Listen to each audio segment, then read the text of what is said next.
have the monthly business meeting. And so if you wanted to have the minutes from last annual meeting, that would make sense between the minutes. Yeah, okay. Please. Thank you. There are copies of the agenda and the minutes in the back. It's been recommended that we not consider the minutes, but rather postpone them till next month. Is that acceptable to everyone? Okay, I see by nods. We have a nodding group. Okay, thank you. Okay, may we have the treasurer's report?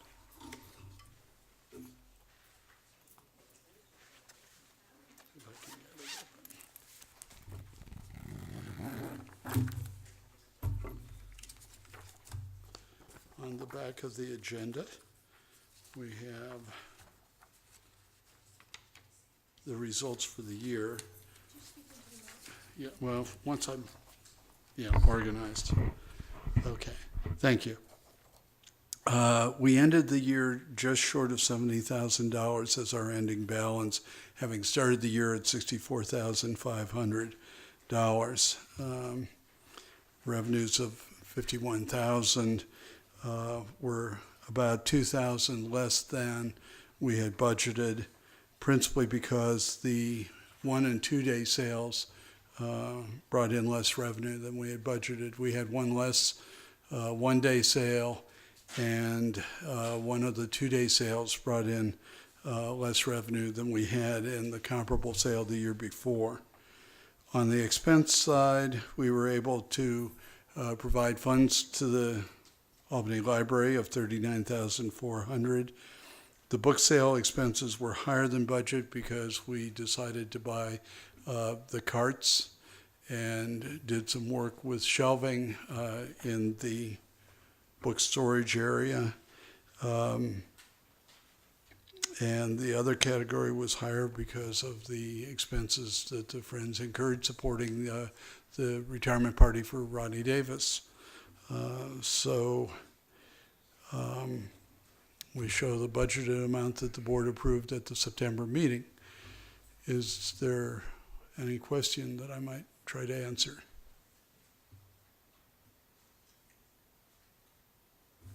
Hearing none.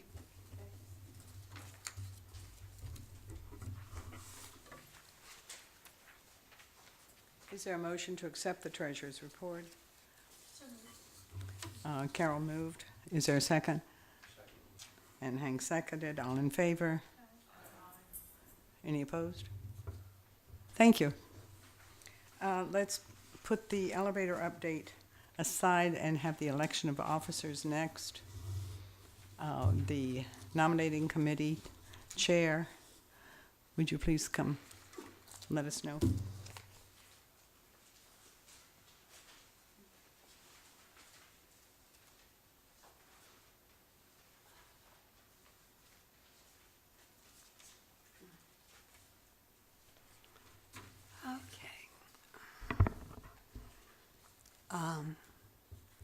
Madam President, the nominating committee submits the following nominations: for President, Marcia Skinner; for Vice President, Ann Jennings; for Treasurer, Alan Riffer; for Recording Secretary, Carol O'Keefe; and for Corresponding Secretary, Betty Shinera. So I submit them to you. May I have that copy? Yes, yes. Thank you. Are there any further nominations for president from the floor? Any further nominations for vice president from the floor? For treasurer from the floor? For recording secretary? For corresponding secretary? Okay. All in favor of Marcia Skinner for president, please say aye. Problem? I didn't hear that. You could just ask if people approve the slate. Oh, okay. Let's do it that way. Do you approve the slate, including all, rather than going one at a time? All in favor? Any opposed? We have new officers. Thank you very much. Thank you, Carol. Okay. Right, the quicker way, quicker. We have a problem with the elevator, as we're mostly aware. It's been out since the 13th of September, and it's still out, but it will be fixed. The latest estimate is that it will be fixed by November the 18th, which is good, but it's the day after our sale. And we have a 2-day sale coming up. So we need to decide what to do. We have options such as cancel the sale, such as hire people to move, as we had in September. This time we're using 2 rooms, the big community center as well as this one. And we'll need more people to move more tables at least, not much more merchandise, but certainly more tables. And then after the sale, we will have no one to help us move things back downstairs. So let's open the matter for discussion on the floor. Yes, Carol. Able to see the email yet. Not everybody on the board got the email. Shall I read the email? Where's the email now? Who has a copy of the email? Somebody has. Now check your papers. That's where I saw it last. Okay. I think I have it. Yes. Yeah, thank you, Beth.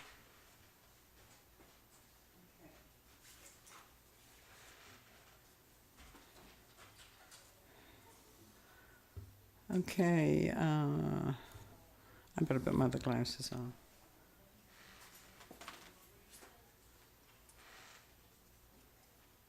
Now, have a better chance of telling the truth. Okay, the biggest decision we have to make right away, but not during the meeting tonight, well, anyway, is whether or not to have a sale on November 16th and 17th. This is from Marcia Skinner. I vote for canceling that sale. No, it's not, it's for me. Sorry, let me get back to Marcia Skinner's initial email. The city did enter into a repair contract for the elevator last Friday. The elevator, barring any unforeseen difficulties, is scheduled to be fixed by Monday following the sale. Note, a year later, it was actually fixed for a sale, but had not been inspected. As I understand it, this is the fixed date. We've brainstormed, and here are some possibilities. 1, November 16 and 17, hold the sale as planned. CRV in the Edith Stone room, 50 cents in the big room. Pay movers to move the stuff up on Friday. I have 2 quotes from movers, from Delancey Street and from Chipman. I don't know if you want the details of that, but basically it's $650 from Delancey Street for 3 hours. Which Marcia doesn't believe we can do in 3 hours. We did in 2.5 hours for 1 room in September. I don't believe it either. And 7 tables and 2. Merchandise and 17 tables instead of 6 or 7. Yeah, we'll have the CRV this time as far as the product. It includes more moving boxes for both CRV and 50 cent. This doesn't include any furniture setup. We had to pay or do that ourselves. Not that easy to do on Friday when school is in session. We're not keen on the possibility of our canceling. They are not, but do not have a formal charge. Want us to cancel sooner. This is referring to Delancey Street. Wants us to cancel sooner than a day prior to the move. The other mover that we used last September, Chipman, would charge $1,090 for 4 hours, or $1,350 for 5 hours. This is the move of the boxes of both 50 cent CRV sale and tables set up upstairs. We can cancel as late as the morning prior to the sale. The remaining problem, though, is how much of the 39 boxes of CRV and 14 sets would need to be returned back downstairs if unsold. Joan views this as doable. Assume that some would also be sold. That's from the 39 boxes. The rest of the product will go away post-sale. $1 vintage gets moved into the 50 cent room Saturday night. All the 50 cent stuff not sold in the bag sale goes to nonprofits or teachers. About the tables, would prefer to leave 17 of our tables upstairs in the ES room closet until we have the elevator. It shouldn't be long. The second option is to delay the sale. We explored dates with the city. The only date they will offer us for the big room is the January 1st through the 4th. No one feels we can get volunteers or that will attract buyers that weekend, and Joan is not available. This leaves us with the possibility of scheduling separate one-day sales. We could use the Edith Stone Room, for example, on Saturday, December 7 and or January 25th. The big room is not available for either date. We could, for example, hold another 50-cent sale one day and get rid of some 50-cent product. That room is in use for Sunday both weekends. That's the Edith Stone Room. Will have to be cleared out Saturday night or Sunday morning. That means no leftovers picking. More important, I don't know whether or not we could get a truck here Saturday morning or Sunday morning to take the leftovers. Joan does not support having a separate one-day CRV sale, believing that buyers would arrive wanting magazines, mysteries, etc., and that we would just be dealing with complaints all day if we don't have something else besides CRV to offer. A delay till January leaves us with 10 packed boxes of Christmas items. They're ready to go, and many are priced at more than $1. There are several of us who are involved with another community activity on December 7th. I'm probably not available that day. Others could or might do shifts at each place if we have a sale December 7. The third option is to hold a 50-cent sale sometime, maybe two, and wait to sell CRV until May. With the new price tags, we would have 8 boxes of AV and 39 boxes of other CRV to go through and reprice. The current tag shows a November price and a marked down, usually half May price. This is doable, just a pain. And those are your 3 options. Reactions? Any other ideas, please? I would suggest that we should move it to May. I know it's a long look. I know we usually have 2 days of it, but I think December has a lot of bazaars and holidays, a market. Right. One I know is the Albany Senior Center. Yes, Anne? Okay, I have a question. Would it be feasible, and you may have already done this, just to have a 50-cent sale in the big room in November, hire the movers and not do CRV, just do one room, not 2? Was that one of the options? I don't believe so, no. Pardon me? Would it be feasible? Yeah. What would be the drawbacks? Well, the drawback would be then you still have to reprice the CRV. If you hired the movers just to move the 50 cents, then presumably the cost for the movers would be closer to the $770 that we paid last time instead of $1,000, because you could be sure of doing it within less time, probably. But you've got, the CRV is not that many boxes, but substantial money, because the CRV boxes that we have the 39 of and the 8 audiovisual start at $2 and go up. So that's more money. Now, we do have a financial cushion. Alan could tell you exactly how much, but, money's not a huge thing. If we don't have a 50-cent sale, well, we have a 50-cent sale tentatively calendared for February. Once the elevator's fixed and we start getting donations in, it's going to get crowded in the basement. The CRV is not so much in the way because it's at the back of the room and there's not as much of it. But I would guess you'd save $200 maybe. Delancey Street's $210 an hour and Chipman's $180 an hour. And you'd save an hour probably by not doing the CRV room. But on the other hand, it's priced higher, so you Yeah, have to and then. you wouldn't make as much money. Yeah. I just heard you gonna have a book sale or in February? Yes. Can't you have part of it done in February? If the elevator is fixed by then, But we only have the one small room in February. This November date was planned to be 2 days, and it's one of the 2 times a year we can use the big room. We only have the big room May and November. That's why Deb was kind enough to help talk to the city, but the only weekend they offered us was that one right after New Year's when school's not back in session. And we know a lot of our volunteers aren't going to handle it. So with the inspection of the elevator, there's no way that the elevator will be done before the sale.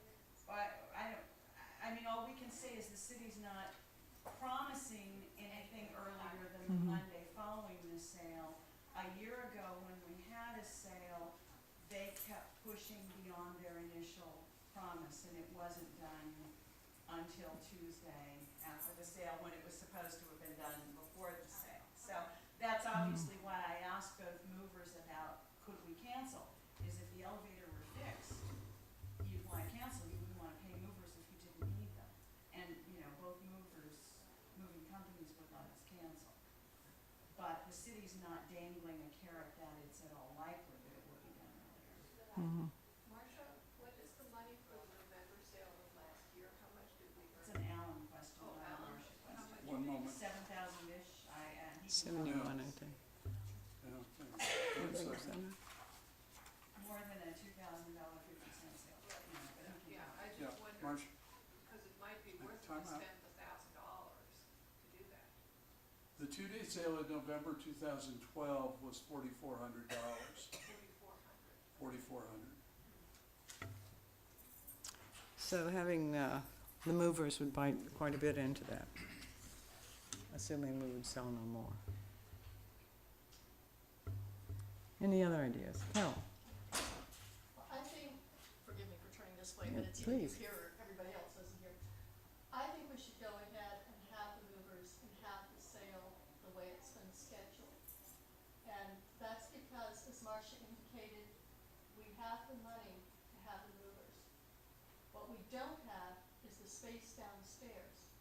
So if we don't sell the product we have now, then our inventory is just going to keep increasing, and already we've got some encroachments onto the floor space. It gets to the point that you can hardly walk around down there. You have to hoist full boxes up over your head on the stacks.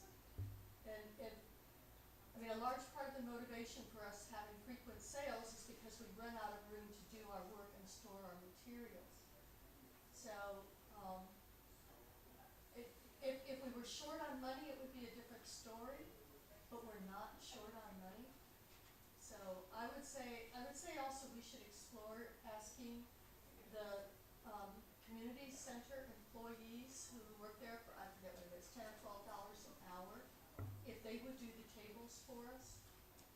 I think it wouldn't cost us much more than $100 if we could schedule them to bring the tables up and down and set them up and down, because they really know how to move that along quickly. So, I mean, it's still more money than we want to spend for expenses, but I think it's better than the alternatives of being stuck with very tight space well into January or February. Okay.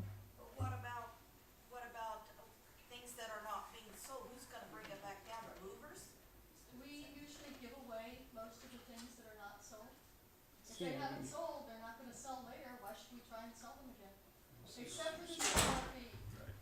And that's, did you say 39 boxes of CRV? The vintage and collectible and rare and the 14 boxes of sets are higher priced, and so they get more than one chance in a sale. If something was offered for sale at $5 and it didn't sell, it'll get marked down. We don't get rid of that. But the 50-cent items, after every 50-cent sale for several years now, we have had teachers and folks from nonprofits, folks from the jail. We have a list of people we invite to come in and take them free after the sale, and that stuff goes away every time. When we have the CRV sale, what proportion of the initial inventory is left at the end of the sale to be marked down? Is it half or a quarter or You know, three-quarters? I don't know. Joan felt it would be doable to move whatever proportion of those 39 boxes were left. Because we usually take over about half of what's left after the first day to the big room to be dollar vintage. So that would take us down to You know, about it's 20 a boxes. If we total sell guess even based shows up, but presumably some of it's gonna sell. Yeah. I don't think it'd be too, I mean, it's going downstairs, that's a lot better than going That's the upstairs. other. It still has disadvantages, but Yeah. Elizabeth? A relative newcomer to Albany, I wonder, has this rhythm, annual rhythm of a November sale been going on for a number of years? Yes, it has. I think there's value in that rhythm then, and that people would look forward to it, and it comes before Christmas, and it keeps a visibility that would be important for the That's right. and the library. That's right. Hank? Is there a possibility of doing the CRV in the e-distilling room for a couple of days until the elevator gets done?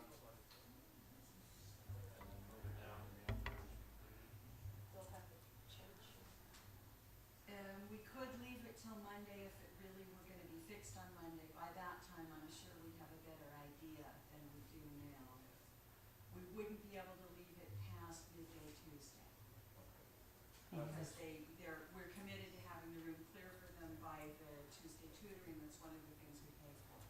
We might ask the city community center if they have a closet or somewhere we can stash stuff on this floor if it were just a couple of days. They might be amenable to that. Yeah. I think it's Well- important, like she was mentioning, to keep the November sales Yeah. as a kind of tradition for those who are used to coming to Albany Friends sales and get it in their mind that November is the big sale. Right. That's important, and it's also important that, the material we're selling is free, so move it through and sell it, even if we have to pay somebody to move it around. Whatever money we make after we pay off the movers is all profit anyway, so I'd be in favor of going ahead and doing it with the movers. Okay. Beth?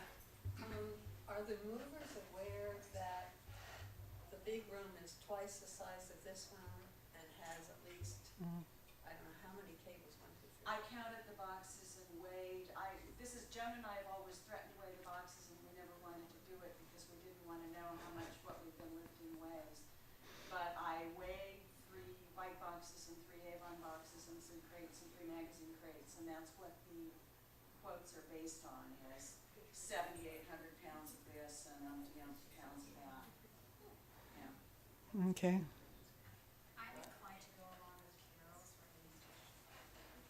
Okay, is there a census?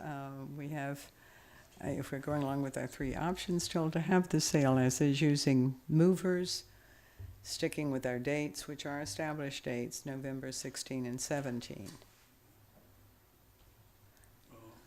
Yes. liking the idea that Carol suggested of moving the tables up in advance so that they're moving the stuff to set up tables that the city staff off hours are putting up. I think that's something we should look into, yeah, to be sure we have people, because it's the numbers of people available to do the work, whether they're paid or not, that becomes critical.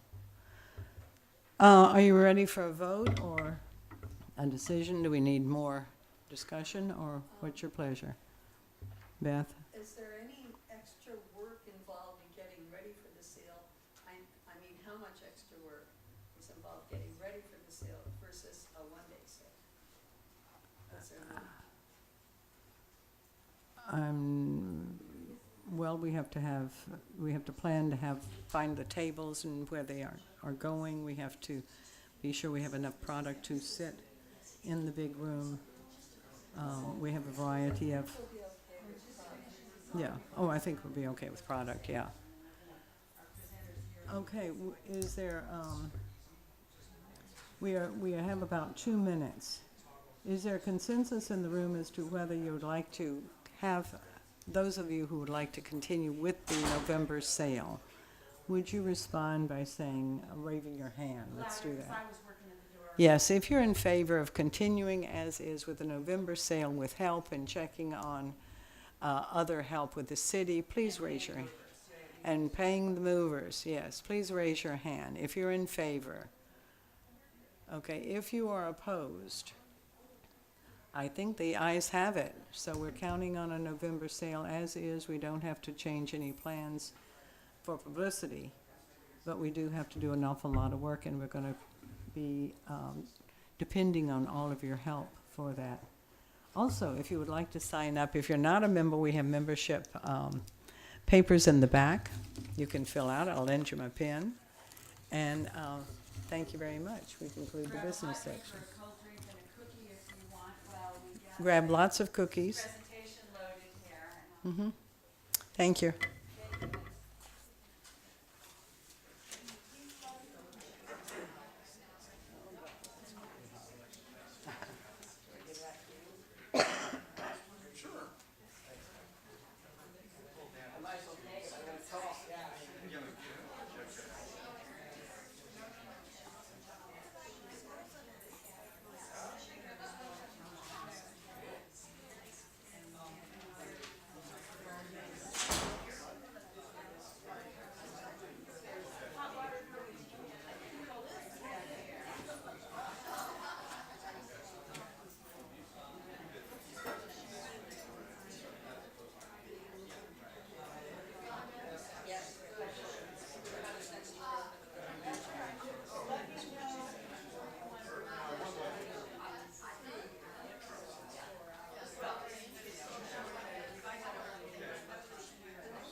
Hey, Cos. Thanks for coming. Yeah, well, Ruth, you're reading it. She's reading that.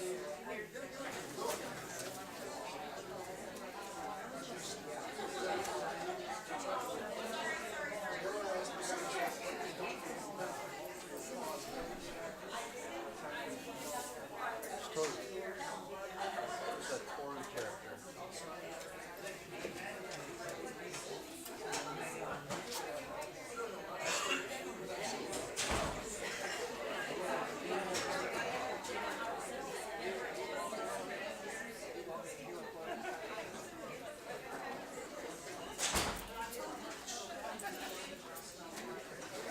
Oh, I can grab those bags. No,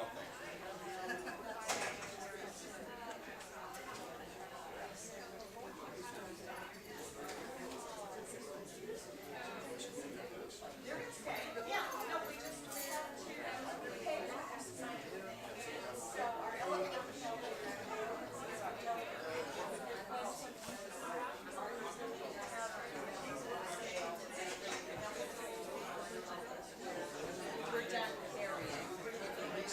If he's there, I didn't bring my. you don't need application for this. Okay.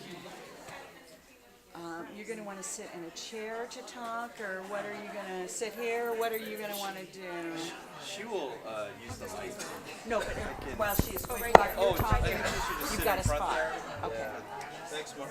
okay. Thanks so What much. else can I do for you? I don't know. I think you've done a wonderful job organizing, publicizing. Look at the nice Tried to crowd. get some high school kids here, and the two who were supposed to be here at 6 aren't here, but I did try to get some Well, young people. I'll make sure to point them out when they come in. Oh, hey, you were. Yeah, I No. brought these too. If people want just mementos, these are Okay, postcards, we'll pass and them around. I brought these. This would be good for high school kids. Okay, I'll make I'm sure- director of this program. I'll So. hide one in the back and I'll get it to the high school. Before you go, I've got the publicity to just hand you. I didn't get it mailed to you. Oh, that's so fine. that you've got it. Sure. So make sure we touch bases and I problem. get that to you. And then let me know when you're ready. Okay.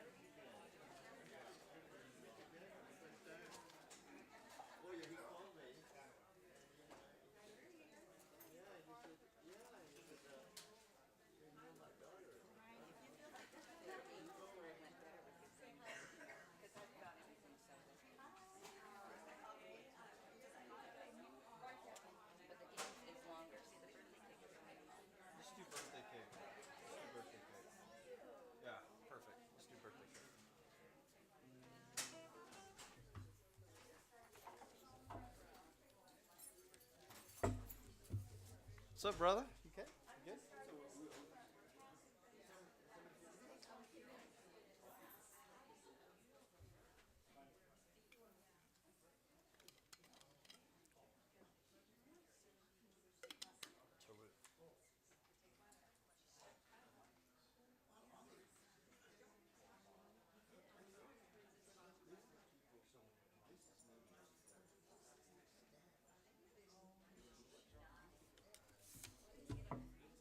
Yeah, I'll call you. Just be ready.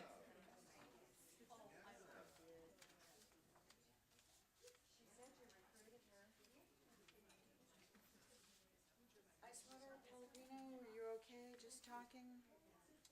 I'm good. Yeah, Okay, for now. I have some water with me. Here's Okay. some flyers too. all right, I'll start them at the other side here. So, did you want one of these? The other folks probably don't.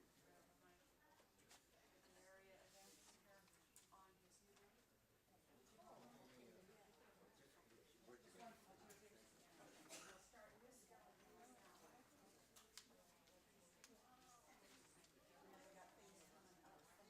here on his new roof. Okay, I'm ready.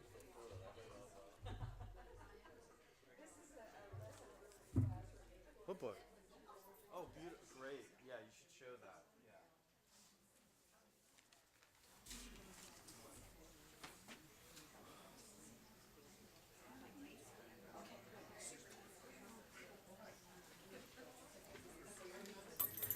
I appreciate you all coming to join us tonight. We're the Friends of the Albany Library. This is our annual meeting, and we're pleased to have Brian Dempster and pretty much the inaugural preview of his new book of poetry, Topaz, tonight. We have the book available for sale at the back of the room. Brian is the editor of Making Home from War, which is an anthology of internment stories, and we're fortunate tonight to have two of the people with us whose stories are featured in that book, Ruth Ichinaga and Toru Saito. So you'll be hearing from three people tonight, and I hope you've had a chance to get some refreshments. If not, be sure you do that on the way out. We have membership information in our newsletter if any of you are interested in the Friends and what we do with our book sale money or in joining us or helping. And again, the books are available for purchase at the back of the room after the program. So, Brian, thank you. Thank you. Thank you. Good evening, everyone. How's the sound back there? Is it okay? Okay, give me a hand signal if there's any issue. Oh, that's a thumbs up. That's good. So, I'm going to be thinking about 8:15 as a time when we'll be wrapping up the presentation, just so you know that ahead of time. And what we're going to do tonight is I'm going to give you a brief introduction to our projects with the Japanese-American community that we've been working on, how Topaz, my new book of poetry, links to that. And then we're going to do a presentation in which Toru will sing a song. He's also a singer. And Ruth will read a few of her stories interwoven with my poems. And then I'm going to finish with a story by Toru. So that's what we're doing tonight. And I think at the end we'll have a short Q&A is what Marcia was saying too. And I do want to emphasize it's great to buy the books that Marcia so carefully ordered, and I think that's really good to support libraries. It just so happens I have extra books with me in case we run out, so don't worry if the stack looks low. We'll have replenishment right back here. So my name is Brian Komei Dempster. I'm a professor at the University of San Francisco, and I began this project back in 1999 when I was much younger and I didn't have gray hair. And really, these group of writers, Toru and Ruth included, they've really grown up with me. They've seen me grow from an immature young man to a wise one, hopefully. And it's really been a great honor and pleasure to work with them. Our first book is called From Our Side of the Fence, and just show this to you. This is a book that is produced by the Japanese Cultural and Community Center of Northern California. It was published in 2001. Does anyone in the crowd own a copy of this book by any chance, or have you seen it before? Okay, so one person. It's still for sale at the JCCNC, but It emerged from a writing project in which a group of Nisei, who were former camp prisoners, many of them from Topaz, Utah, which is the primary camp that those from the Bay Area went to during World War II, asked me if I would lead a writing workshop. And the writing workshop was something I'd never done before in terms of that sort of history. My background is in creative writing. I am a poet, as you know from tonight's presentation. But to formulate a curriculum and pedagogy for former camp prisoners was both an honorable task, but also a daunting one. It was somewhat intimidating. So what I did is I used my creative writing background, and I really tried to teach these writers to just let the stories speak for themselves through various techniques, whether that be plot, setting, characterization, development of dramatic tension, and so forth. And so I think you'll hear from the stories later tonight that that's what these writers embraced, and that's what they really learned to do beautifully over the years that we worked together. So to turn to the PowerPoint, those are the covers of the 3 books. The first book is what I just spoke of, From Our Side of the Fence. The second book, Making Home from War, which Marcia has also ordered, and that's a more recent publication, was the second. I'd call it a related anthology, but one that stands alone. And what that book looks at is the Japanese post-war resettlement.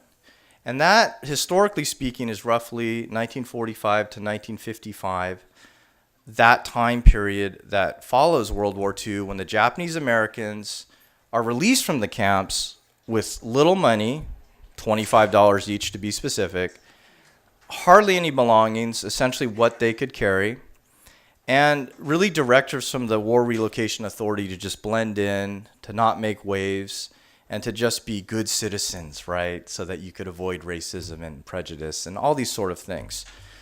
But you have the real story here in Making Home from War. And that metaphor, trying to craft a home out of the ashes of war, is what the book is about.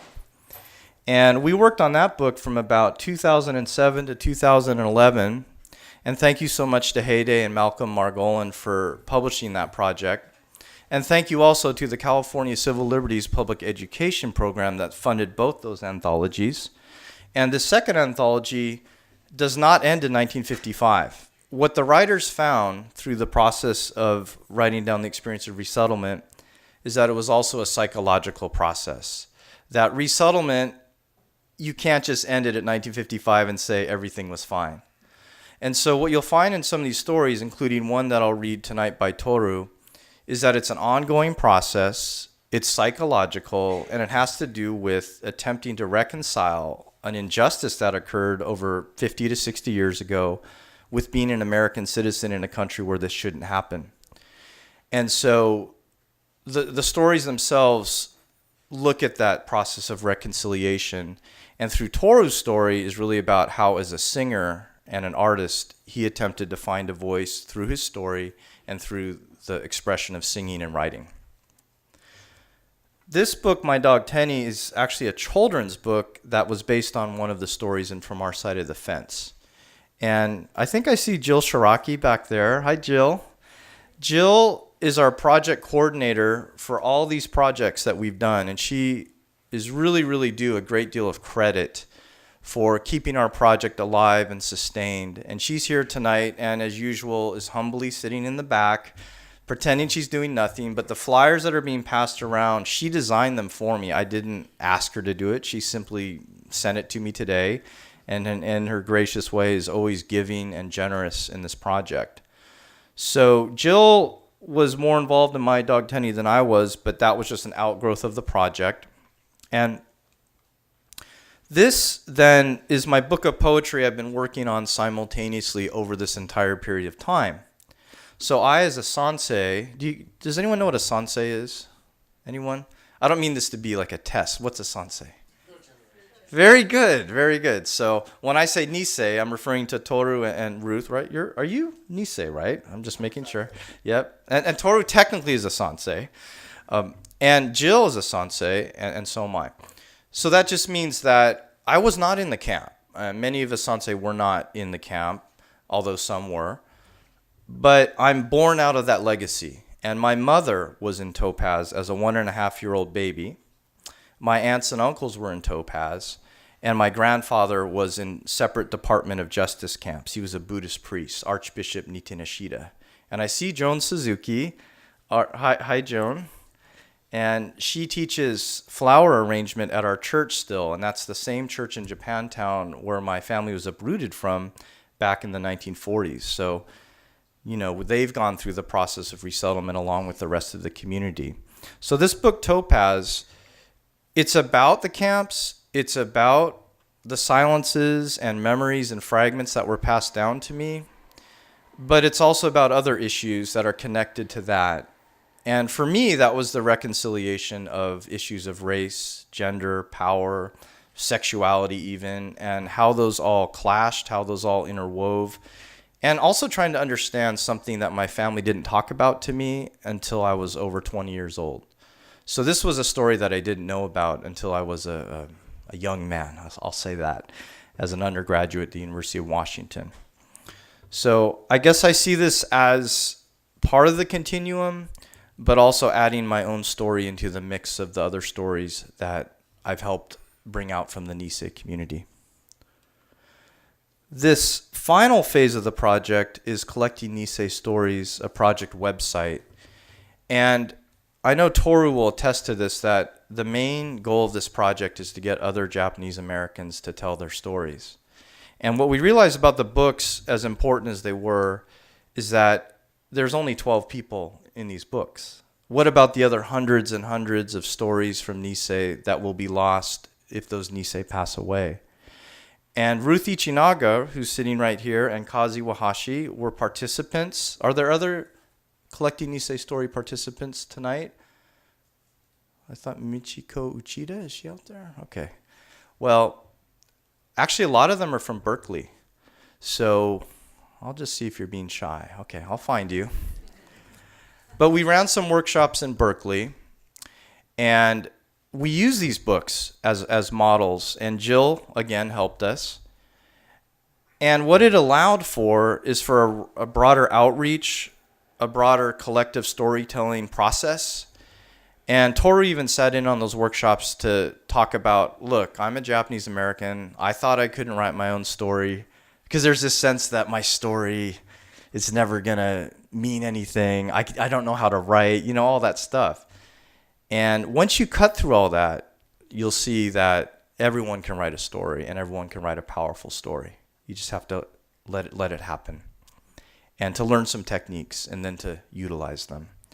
So Ruth and Kaz bravely participated in this project, and Kaz is going to be reading at another reading at Eastwind Books on October 27th, so you won't miss her story. She's blushing. That's okay. Very modest. It's very good. Ruth Ichinaga will read tonight. So here's some screenshots of the earlier website. It's been updated a little bit, and thanks to Steve Chin for helping design this. Here's an example of a writing assignment that I gave the students and writers in the class, like Toru, Ruth, and Kaz. Focus on an object that you lost during the war or that you missed during camp and or after your release from camp. What particular memories were and are connected to that possession? So, Toru wrote about literally some childhood marbles that were buried beneath a barrack in Topaz. Others wrote about a piano. Others wrote about a dog, as in my dog Tenny that I mentioned earlier. And these small objects suddenly became imbued with great significance. Things that you think are not important suddenly took on gravitas. So that's what I mean. Everyday people telling their stories is what this project is all about. So Kazi Wahachi, so I'll make her blush again, but this is just some screenshots from the website that are with her story now. And Kaz, you want to talk about those pictures a little? No? Okay. There's a beautiful young Kaz, okay, and there's some camp snapshots, and cameras were not allowed in camp, so that's cool that there's a actual photograph of that. And this is Ruth Ichinaga, and I think for now I'm going to skip ahead but then come back to that because she's going to read my father's book later. This is my aunt. I had to put my aunt in there. Is that okay? She is obviously my mother's sister, and she wrote about our Steinway Grand that was sold for $10, you know, which is a common trope and narrative among the Japanese-American community, having to let go of possessions for very discount rates because you didn't know what was going to happen and you needed money. This is the cover of Making Home from War, and then this is some of the visuals that you're going to get both in the book and on the website. And we think for those of you, and I see some students in the crowd, those of you who are student learners and visual learners in particular, this gives you a nice template of what happened to the writers, before, during, and after the war. This particular one, if you look up in the corner, is transitional housing. So that refers to after the war, but before a permanent home was found. Where were some of these writers dispersed? And you'll notice that initially, a lot of them couldn't go back to the West Coast, which is another common narrative within resettlement. Who's that handsome young man? That is Toru Saito. I remember I saw that picture on his refrigerator one day. I said, "Who is that guy?" He's like, "That's me, man." So, he aged very gracefully. And his lovely wife, Bessie, is here. And they took me out to dinner at Picante. You know that restaurant, Picante? It was wonderful. So he's going to be sharing his song in a moment. And Toru, you want to talk a little bit? This is that you're at the Toru Saito sings a song for the audience about his stay at Topaz at the Topaz National Historic Landmark Designation Ceremony. So what year was that again? Was that 2007? So, this guy's big time, okay? They call him from California to go out to Utah to sing songs. And literally, he's in his tux in the desert. It's blazing heat. And look at how poised the guy looks. It's amazing. Okay. So we're going to get back to Toru in a moment. And I'll leave it here for now. So what we're going to do now is we're going to turn to a reading and a presentation. But what we always like to do as a touch is to have Toru open the presentation with a song. And one of Toru's big contributions to the project is not just his writing, but at many presentations how he's lifted and uplifted and transformed people's, I'd say, spirits through his music. So I don't know what he's going to sing tonight, and I don't know if you have any requests, but I think he has something in mind for us. So Toru, when you're ready, my friend. Okay.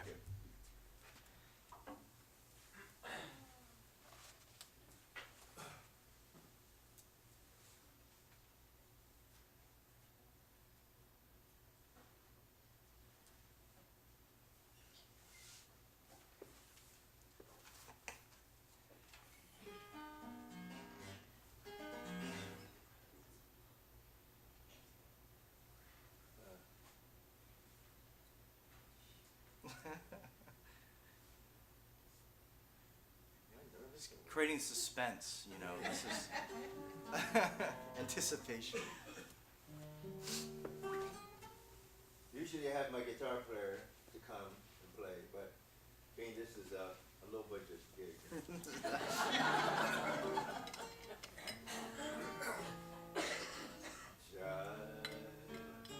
Because it's so. It doesn't mean it didn't happen. It doesn't mean it wasn't beautiful. Even with the pain,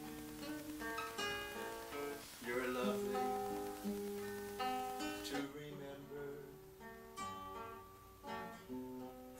And looking back and feeling that I'm walking very slowly through a soft and misty rain.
talking to somebody just before the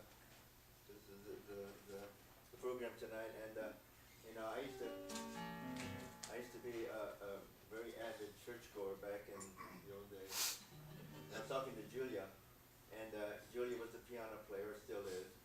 And she said, I was telling her one of my favorite songs from the past was this church. And then I noticed Yoshine, an old member of the Christian Layman Church, was here. So I thought I would do this song, just kind of impromptu, but I know she knows this song, and Yoshine knows it. Some of the cards might know. So if you don't mind, this is our religious part of the program.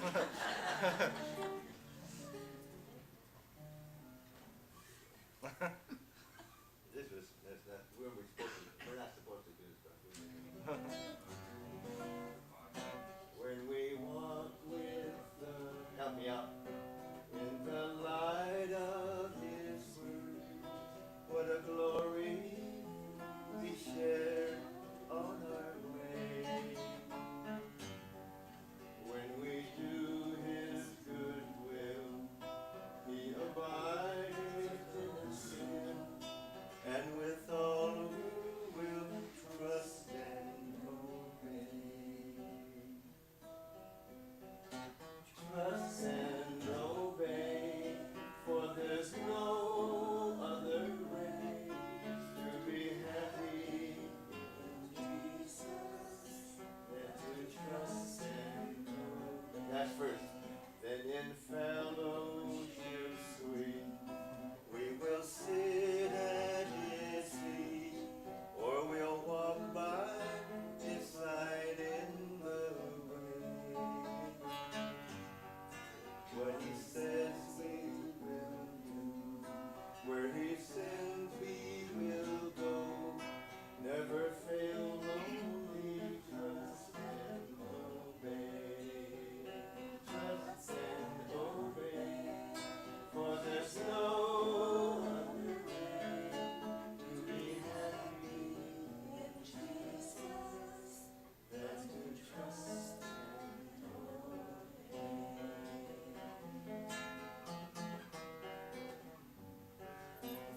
Arigato, thank you.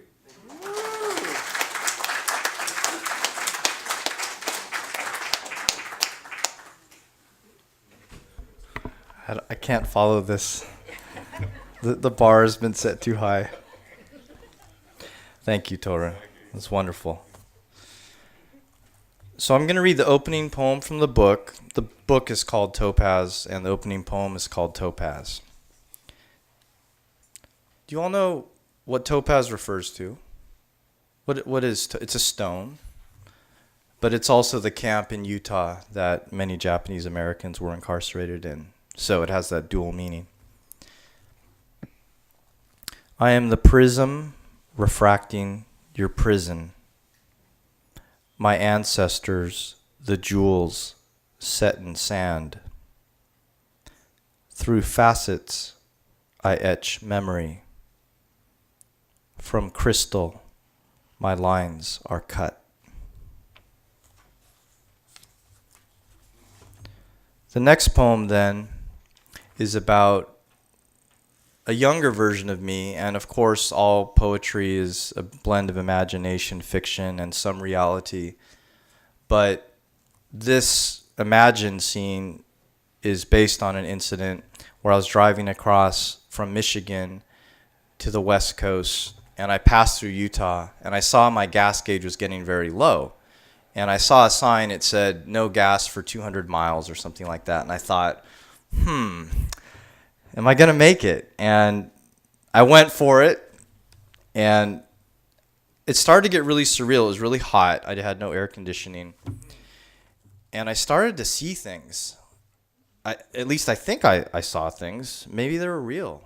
Maybe they were ghosts. And I started to think about Topaz, and I started to think, wow, this is where my mother and my relatives were taken over 50 years ago, somewhere out there, but I've never been there. I don't know where it really is. So the poem is called Crossing, and it's really about the physical crossing and the spiritual crossing. No turning back. Deep in the Utah desert now, having left one home to return to the temple of my grandfather. I pressed the pedal hard. Long behind me, civilization's last sign, a bent post and a wooden board, no food or gas for 200 miles. The tank needling below half full, I smoked Camels to soothe my worry. Is this where it happened? What's left out there of Topaz in the simmering heat? On quartz asphalt, I rush past salt beds, squint at the horizon for the desert's edge. A lone tower, a flattened barrack, some sign of Topaz, the camp where my mother, her family, were imprisoned. As I speed by a shrub cactus, the thought of it feels too near, too close. The engine steams, the radiator hisses, gusts gather, wind pushes my Civic side to side, and I grip the steering wheel, strain to see through a windshield smeared with yellow jacket wings, blood of mosquitoes. If I can find it, how much can I really know? Were sandstorms soft as dreams, or stinging like nettles? Who held my mother when the wind whipped beige handfuls at her baby cheeks? Was the sand tinged with beige or orange from oxidized mesas? I don't remember my mother's answer to everything. High on coffee and nicotine, I half dream in waves of heat, summon ghosts from the canyon beyond thin lines of barbed wire. Our name, Ishida. Ishi means stone. Da, the field. We were gemstones strewn in the wasteland. Only 3 days and 1,000 miles to go before I reach San Francisco, the church where my mother was born and torn away. Maybe Topaz in the desert was long gone, but it lingered in letters, photos, fragments of stories. My mother's room now mine, the bed pulled blank with iron sheets, a desk set with pen and paper. Here, I would come to understand. So, Ruth Ichinaga and Toru were also in Topaz, right? And Ruth tells me she doesn't remember anything about Topaz, and she was worried, how do I write a story where I don't remember anything? And I said, well, write the truth as you feel is authentic and with integrity, and write it how you remember it, even if it's a fragmented truth. So she wrote her story as she reconstructed it, I'd say, through those fragments that she had as a child. So one thing I wanted you guys to hear tonight was from a first-person perspective what it was like to be there. And Ruth is going to talk about a birthday cake of all things. What is it like to celebrate in the desert? So please welcome Ruth Ichinaga to the stand.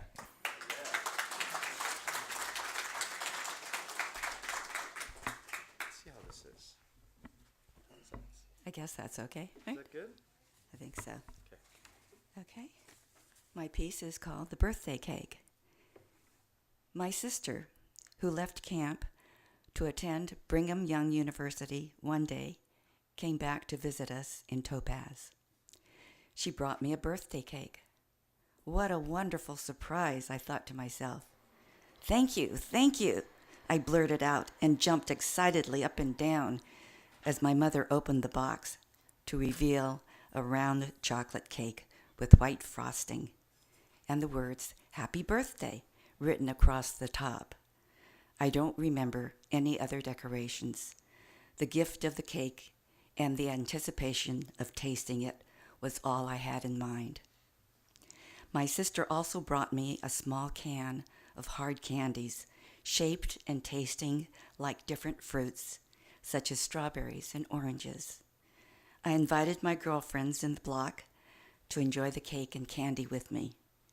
Room F, the small room next to us, was vacant by then. So we sat amongst the rolled mattresses and cots still in the room. We had no decorations, party hats, or gifts. Just the excitement, punctuated by our laughter and giggling, and filled with the joy of eating a special cake from the outside world. We also had cakes for dessert at the mess hall, occasionally, but they were never frosted. I would wrap my piece of cake and take it home to save for later.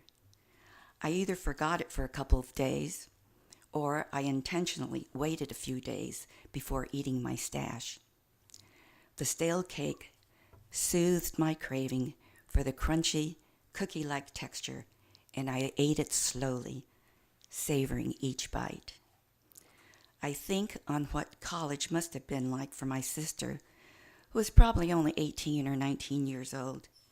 She made the decision to leave the security of her home, venture out to attend school, and live and work for a family to earn her keep.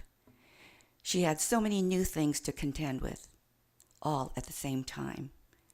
Her gesture still touches me.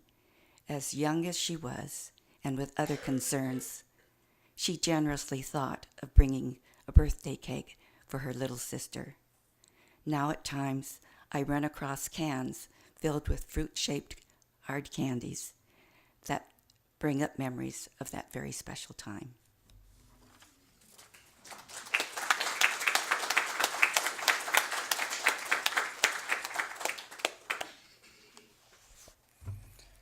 So because Tomo-chan's here this evening, that's Sensei Suzuki and my dear friend Lillian Ho-wan, who's helped me with this poem.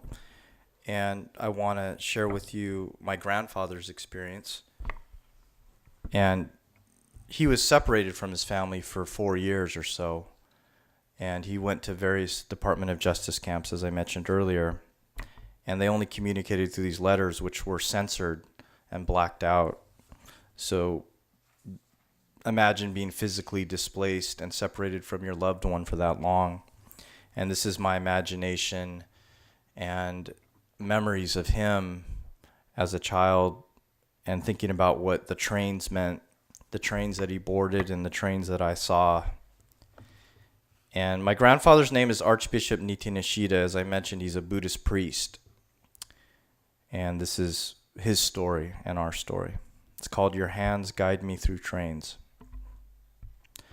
From the bridge, we stare down at the track, searching the arch where rails curve out of darkness. You lift me on your shoulders, and we balance in white light, the dead center approaching.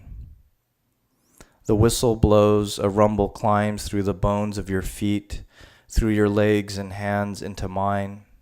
Your right hand clenches my right. Your left hand clenches my left. If this were 1942, my hands would be the handle of your suitcase and your purple book scripted in prayer. Torn from family, you board a boxcar. Snap open your case. Set your brush and ink to the right, stones to the left.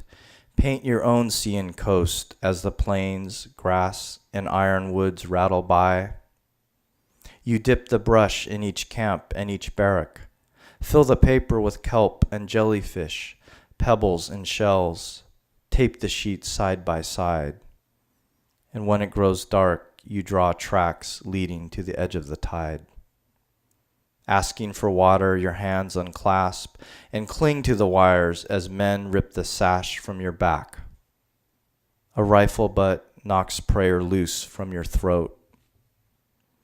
But it is 1976, a Sunday like any other, when you drape beads over my wrists and open the Lotus Sutra on the bridge, anchor its pages with stones, offer prayers as the train rushes under our feet, our lungs flowering with soot and steam. For years I traveled to your hands, unrolled ocean scrolls from your case. In barracks, you'd held the brush, painting your way out. By 1996, your brushstrokes fade, washi crumples in my palms. Your fingers grip a cane, waver with chopsticks. Soup, tea, and rice sprig your bib. I feed you, brush your teeth. My right hand clenches your right, my left clenches your left. I lower you in the chair, place your feet on the steel ledges. Grandfather, can we run just once through the gravel, along silver rail, watch flames curl off the faces of men smudged in coal? Can you take me to Missoula and Fort Sill, wheels circling back to Crystal City?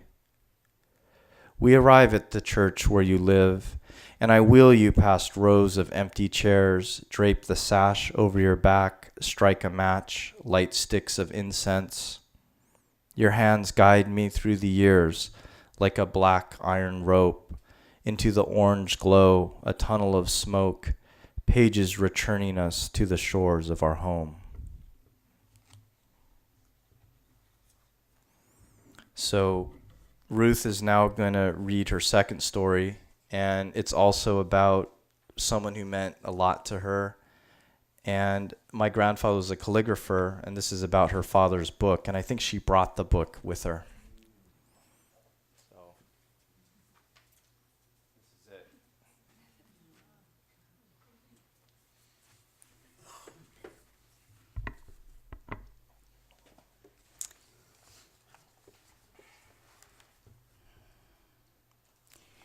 My father's book. On some days, Hannah, Kiku, and I took Japanese lessons from a woman who lived in our block.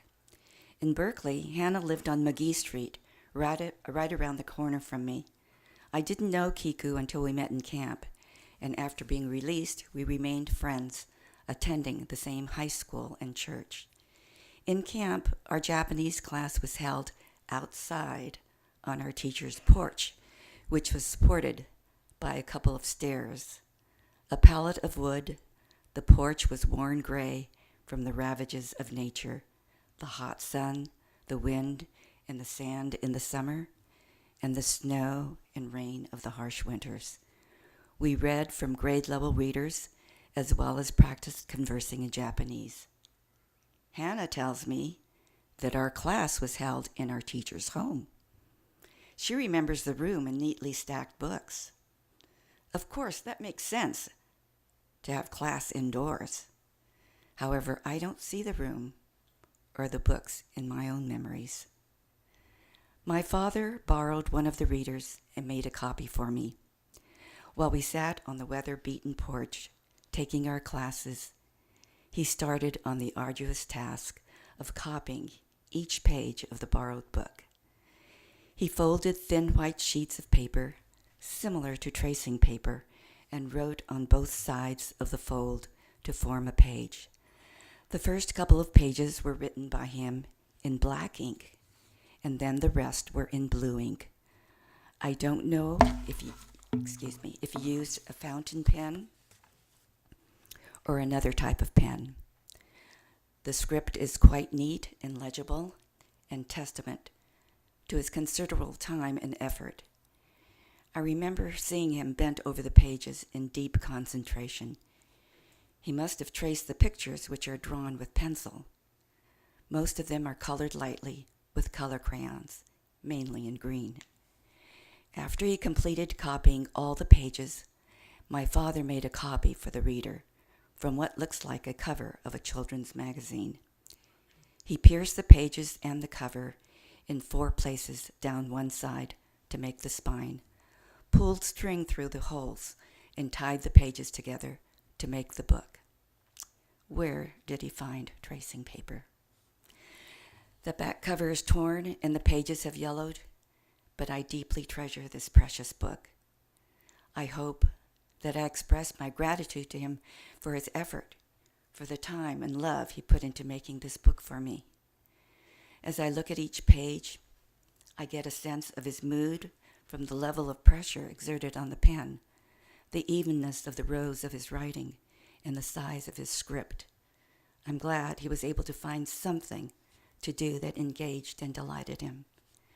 I think back and wonder how hard it must have been for him and my mother to have lived in one small barrack room with so little space to move and no area for them to have quiet time alone. I hope he was happy with the accomplishment and that he felt some satisfaction in knowing that he provided me with my own reader to take to my Japanese class. At some time during our incarceration, my father had a heart attack and was taken to the camp hospital. I don't know how he got there. We had no phones to call for help. I don't remember an ambulance on the scene. I didn't get to visit him or know for how long he was hospitalized. I wondered when he would be coming home.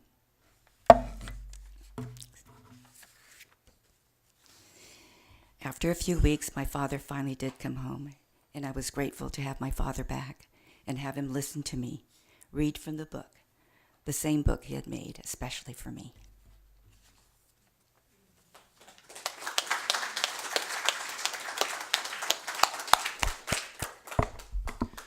So, our final piece of the evening. So we're right on time. We start at 7:35, and so this will be our closing piece, and then we'll leave some time for question and answer and book sales, hopefully, afterwards. And I'm hoping that this story, which I adore and I'm honored to read on Toru's behalf, really gives you some flavor of what this collection's all about. So I really thought it'd be a good piece to end the night, not only because it's about finding your voice and finding healing through writing in various forms of art, but because it takes place here in Berkeley. I know this is technically Albany, but can we say East Bay? So I'm going to start a little bit in, and Toru's at a voice lesson. He's taking voice lessons, and he's very nervous. And I'll just put you into the scene, and this really explains how he got to where he was earlier today with that song. This is his process. This is Toru speaking. I look down at my watch, 4:55 p.m., 5 more minutes before I meet Miss Zellerbach. I peer out the window at the fog creeping slowly across the San Francisco Bay into Berkeley, spreading uphill through the campus. I can hear the Cal band practicing across the street on the football field for the big game, this Saturday's 1982 edition. I'm beginning to dream of lofty heights. How far can this voice lesson really take me? Will I ever make the big time? Then I am brought back to earth. Who am I kidding anyway? I'm nobody. I will learn how to breathe, I repeat again, trying to center myself. Suddenly the door opens and I look up from my watch at Miss Zellerbach, a tall, elegant woman with graying hair, a kindly smile, and gracious blue eyes. Come with me, she motions, and I follow her into a small library, catching a whiff of her expensive perfume. I take a seat in a black leather chair that smells brand new. Now, Mr. Saito, how long have you been singing, and what kinds of songs do you like? She inquires. I like folk songs and old standards, I stutter. Jesus Christ, why do I have to say folk songs? She's going to think I'm some dumb, blank, unsophisticated Japanese. I can't believe I'm screwing up like this already. She's not going to take me seriously. She'll think I'm some stupid wannabe idiot. I feel like a real baka. A tingle of shame runs up my back as I try to compose myself. Hey, what the hell, I scold myself. I'm not that big of a dummy. I've been paid to sing for some years now. Well, nothing to write home about, money-wise that is, just a few bucks, but I can hardly call myself a professional. I was always embarrassed when others asked me if I was a professional singer. I've been asked that so many times, yet I'd never felt comfortable addressing the question. Sure, I've been paid for singing, but do I make a living at it? Surely not. My internal discussion comes to a halt when Miss Zellerbach asks, Mr. Saito, what are your thoughts before you go up to sing? I'm caught off guard. I didn't expect such a question. My answer arrives out of nowhere.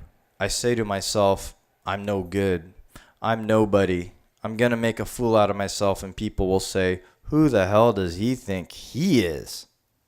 A long pause follows. I am shocked by my answer, and so is Miss Zellerbach, whose smile turns into a look of concern. My God, why do you think such negative thoughts of yourself? She asks softly. I'm at a loss for words. I stammer, I guess because I'm Japanese? That's interesting, she replies. You think because you're Japanese, you're no good? Why, I never thought of it, I respond, but that's why I say to myself every time I go up to perform. Besides, all the famous singers I like are either white or black, like Nat King Cole and Perry Como and Bing Crosby. None of them are Japanese, I think out loud. I feel backed into a corner. Here I came to learn how to breathe. And instead, I'm with Sigmund Zellerbach, who seems to know me better than I know myself. How can you expect to perform as a singer if your self-image is so negative, she implores. That really hits me between the eyes. Why do I think so little of myself? How can I expect to perform with such negativity? That's a real handicap. Yeah, Mrs. Z is really onto something. Then I hear it hit, the voice, not my own, the voice of someone else. Hey, you Japs, get the hell out of here. Go back to Japan, a giant Hakujin man screams at me.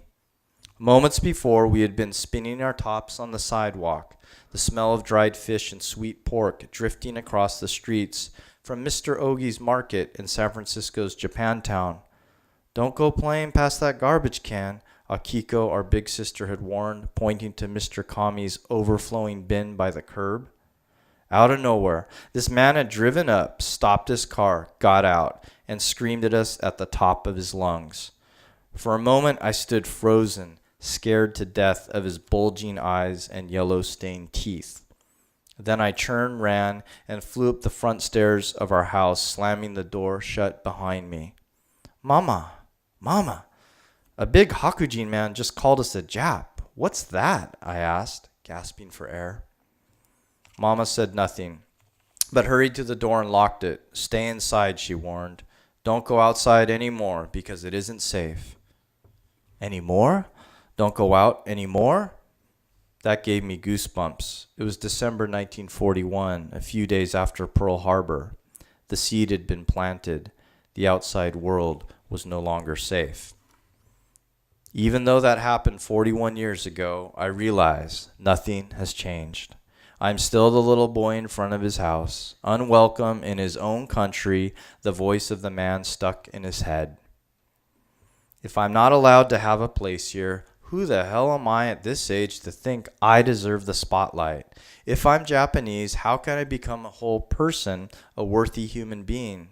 How can I find my voice? Here's a trick you might consider, Miss Zellerbach declares. If being Japanese is such an obstacle for you, why not try to imagine yourself as a white singer performing instead?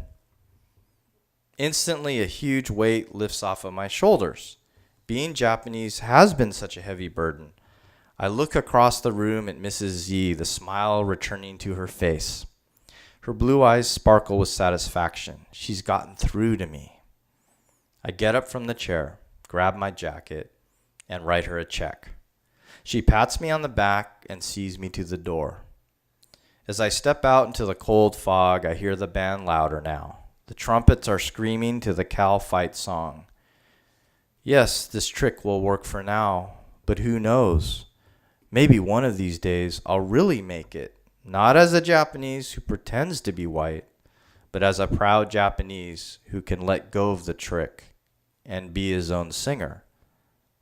I thought I'd come here to learn how to breathe. Instead, I learned the real lesson, how to value myself and my voice.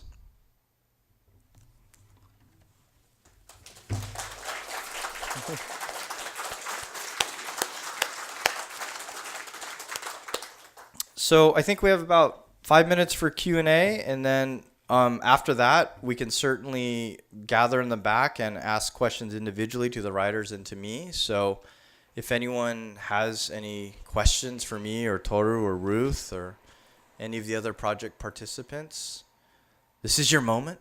Yes. Yes.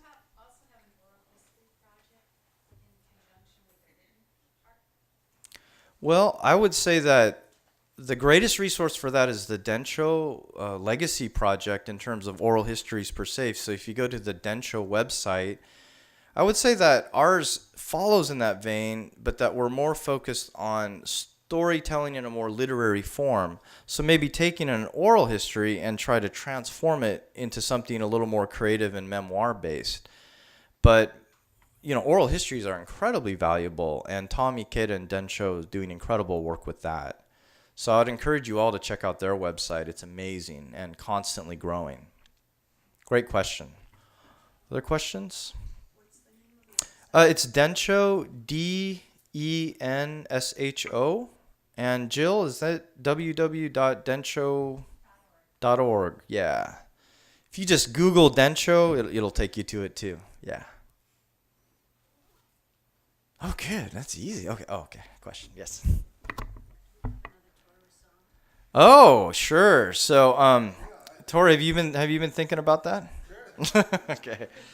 Okay. So we'll end it with Toru playing some rock or rock and roll. No. Okay. I thought I'd do a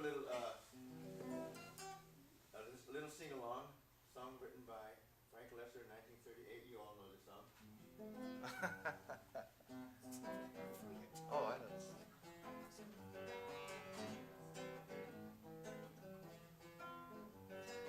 Heart and soul, I fell in love with you. Heart and soul, the way a fool would do badly, because you held me tight and stole a kiss in the night. Heart and soul, I begged to be adored. I lost control and tumbled overboard gladly. That magic night we kissed, there in the moonlit mist. Oh, but your lips were thrilling, much too thrilling. Never before were a mind so strangely willing. But now I see just what a kiss can do. Hey, look at me. It's got me loving you madly. That little kiss you stole, and all my heart and soul. Now everybody, heart and soul, I fell in love with you. Heart and soul, the way a fool would do madly, because you held me tight and stole a kiss in the night. Heart and soul, I begged to be adored. I lost control and tumbled overboard gladly. That magic night we kissed, there in the moon mist. Oh, but your lips were thrilling, much too thrilling. Never before were a mind so strangely willing. But now I see just what a kiss can do. Hey, look at me. It's got me loving you madly. That little kiss you stole, and all my heart and soul, and all my heart and soul, and all my heart and soul. Arigato, thank you.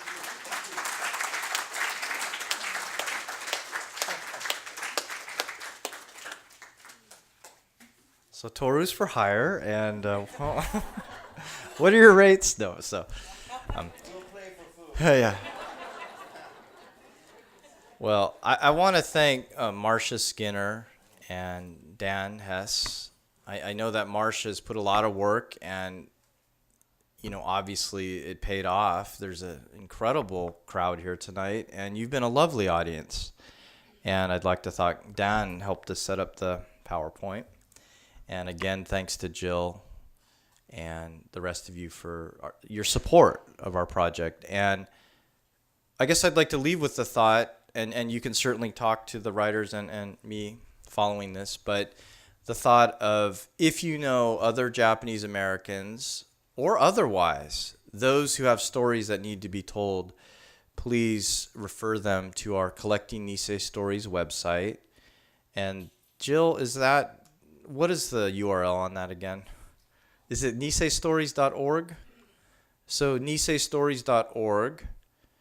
And that would be a very good place to start, but you can certainly put them directly in touch with me. You can contact me through that website as well.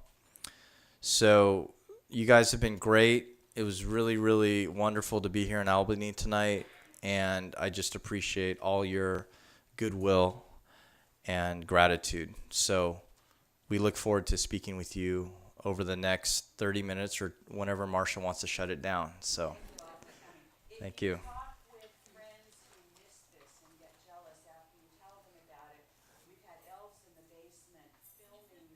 Oh, yeah.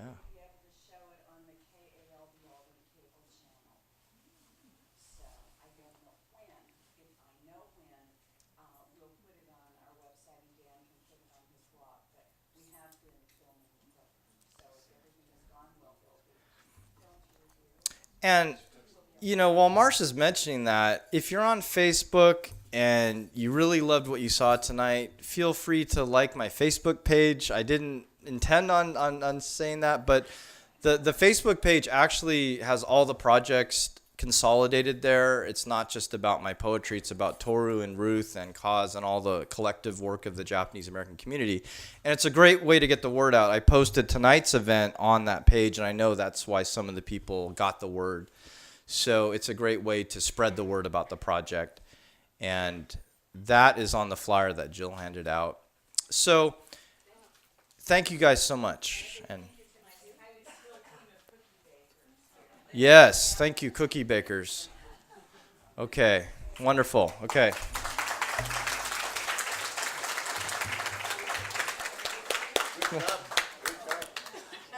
Man, you guys rocking. What's that? Oh.